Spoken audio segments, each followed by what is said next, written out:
ان کا مدعا مقصد یہی ہے کہ ہم مسلمانوں کو کس طریقے سے پس ہمت کریں تاکہ یہ جو ایک مشن ہے جہاد کا اسے دور ہے. لیکن ہمارے پاس داستان ہے، ہمارے پاس تواریخ ہے. وہ قوم جس کے پاس کربلا کی داستان ہو، تواریخ ہو، ہم سر خم کرنے والے نہیں ہیں. انشاءاللہ اسرائیل کو ایک دن فنا ہونا ہے. ان کو ایک دن فلسطینیوں کی جو زمین ہے ان کو واپس دینی ہے. تو یہاں پر مسلمان کشمیر یہ ایک وابستگی ہے، یہ ایک وحدت ہے، اور جتنے بھی یہاں پر لوگ ہیں یہ جذبہ ہے ان کے دل میں مظلوم فلسطینی لوگوں کے ساتھ. دیکھیے یہ جو مسئلہ ہے یہ بنیادی طور پہ انسانیتی مسئلہ ہے.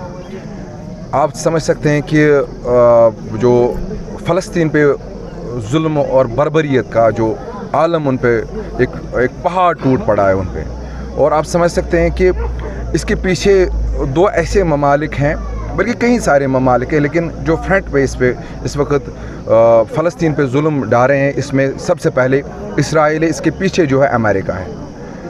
اور آپ نے دیکھا ہوگا کہ ریسنٹلی ہماری مسلم امت کا بہت ہی بڑے بہادر اور قداور، اور جس کے میں کہہ سکتا ہوں کہ میرے جو الفاظ ہیں وہ کم پڑیں گے ان کی تعریف کے لیے، سید حسن نصر اللہ صاحب جو حال ہی میں شہید کیے گئے. اور ان کی صرف اتنی لڑائی ہے کہ فلسطین کے مظلوموں کو جو ہے ان کو انصاف دلانا، ان کی زمین ان کو واپس دلانا.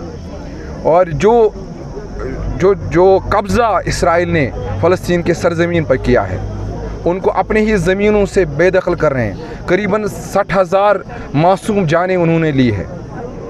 مجھے افسوس ہو رہا ہے کہ ہم 56 اسلامی ممالک ہیں، اس میں خالی ایران ہے جو سامنے سے اسرائیل کے خلاف کھڑا ہے، اور باقی جو مسلمان ممالک ہیں وہ کہاں بیٹھے ہیں، کہاں ہیں ہم مسلمان.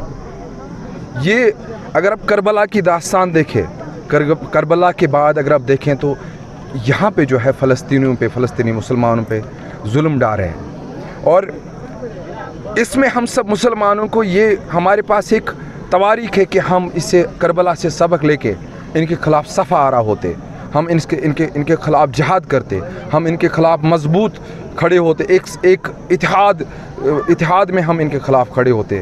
لیکن بدقسمتی سے صرف ایک اکیلا ایران جو ہے وہ اس کے خلاف کھڑا ہے. میں مذمت کرتا ہوں اسرائیلی آکوپیشنل فورسز پہ، اور ان کی جو پیچھے ان کے آقا ہے امریکہ پہ. میں ان کو کہتا ہوں کہ اسرائیل مرد آباد، امریکہ مرد آباد.